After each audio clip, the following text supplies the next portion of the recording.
Hello, everyone. Last week I shared my experience in regards to a pastor who 100% violated 1 Corinthians 14 in church, but when confronted said these satanic words, quote, "It's just the way my church does it," end quote. Today, I believe I was called to continue the horror of that stance in the lives of ordinary people like me, who would also say, quote, "It's just the way my church does it," end quote. Might that be you? It once was me. The two questions I hope to answer in this video are, first, does God accept the man-made doctrine that runs your church? And two, does God support pastors, priests, and ordinary congregants who have not read the entire Bible or who deny its truth? Let's see. I want to begin with relatives, mine and my husband's. We love them. I know you love yours too. We have spent many wonderful times with them, and those memories are stored in our souls, bringing joy whenever we think of them. Now, in our twilight years, our thoughts are not how much we enjoyed our relatives and appreciate God's choosing us to share life with them. Our thoughts have turned to, will we spend eternity with them? Are they really saved, even though they believe they are? If we look at them in the light of the Bible, we say they may not be. Because after reading the entire Bible, we realize we may not have been.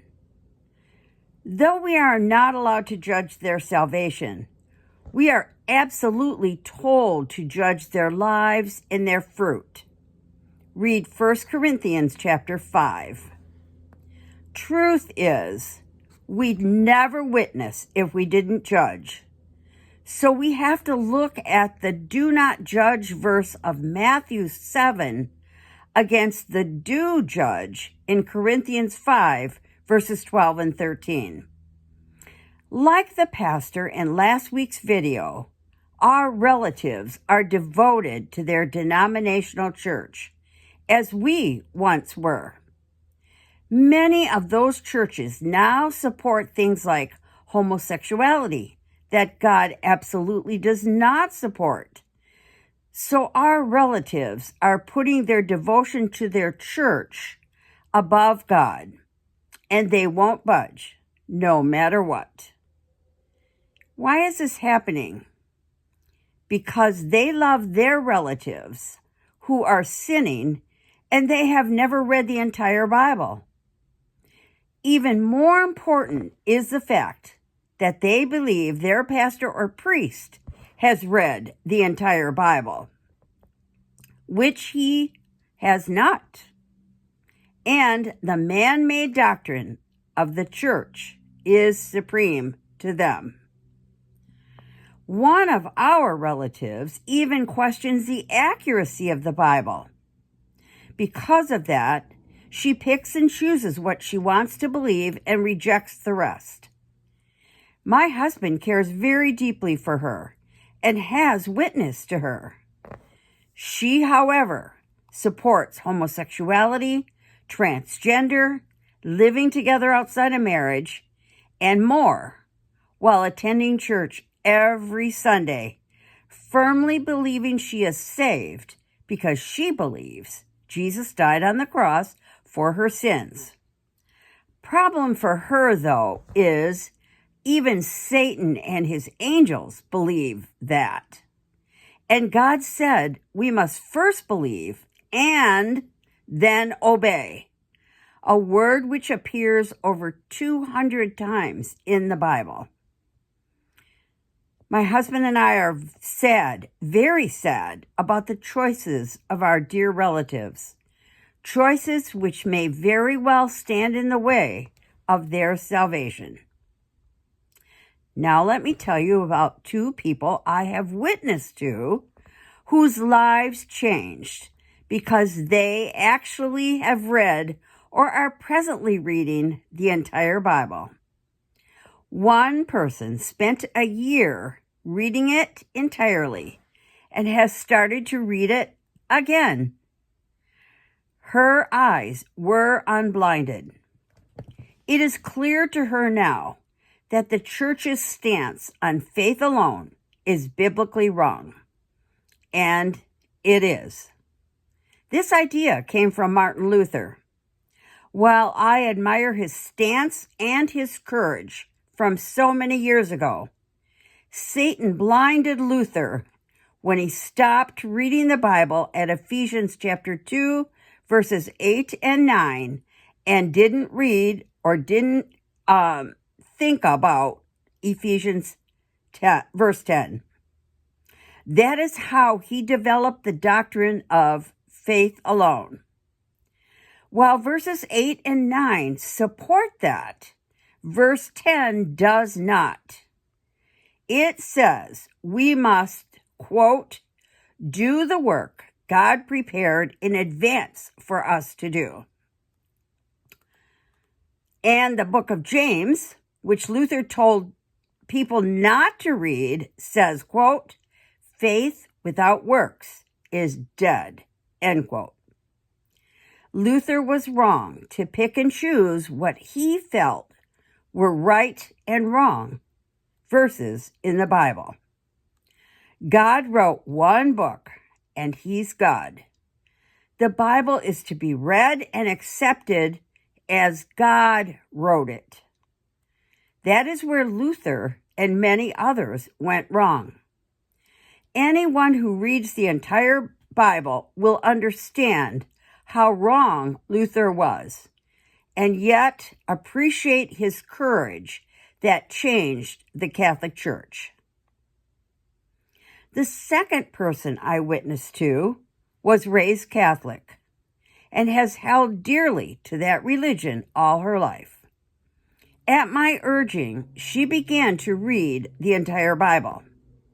This week, she shared with me that she is now questioning Catholic doctrine, and while she is still going to Mass, it doesn't feel the same. Why is that the case? Because the Holy Spirit is changing her. He is unblinding her from her denominational strongholds and is leading her to see the truth of the Bible as God wrote it. I believe one day she will work for God, bringing others to the Bible truth she is now beginning to see. The Holy Spirit led my husband and me away from our denominational church, and that led us to meet a denominational pastor, same denomination, who finally read the whole Bible, saw the errors of his seminary teaching, and then left that denomination after 25 years of pastoral service to become pastor of a non-denominational church where he could preach Bible truth in its entirety. Another denominational pastor I heard about told his congregation recently that perhaps he had better read the book of Revelation, which at 60 years old he had never read, even though he has pastored for many years. Congregational members were shocked. But he's not unusual.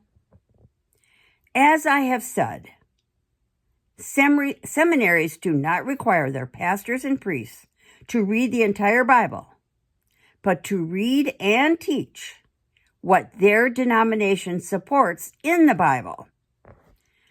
Might that be why Jesus said in Matthew chapter 7, verse 14, quote, small is the gate and narrow the road that leads to life, and only a few find it, end quote. How many find it? Only a few. To support Jesus' words, I just read the story of a devoted Christian who had a near-death experience and was shown how heaven works. He was shown a 15-minute time slot on earth.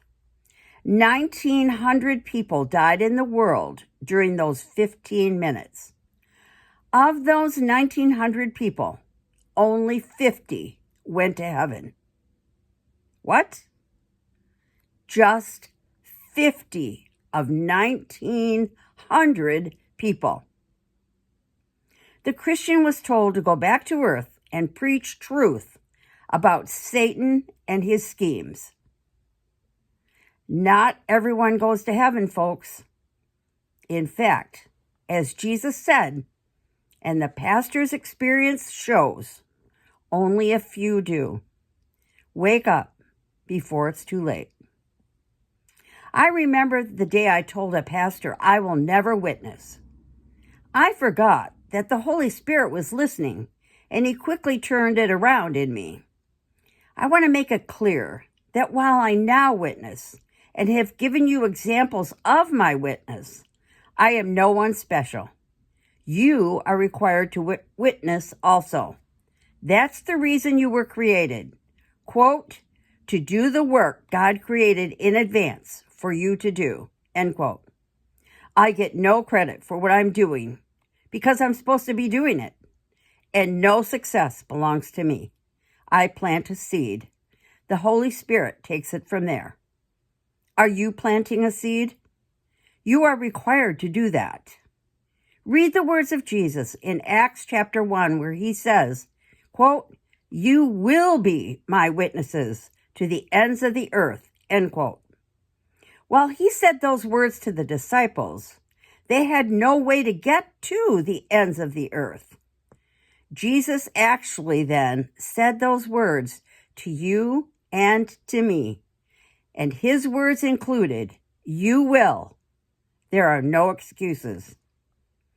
I find it so interesting that people who have never read the entire Bible refuse to listen to those who have, but will listen without question to their pastors and priests who also have never read all of it.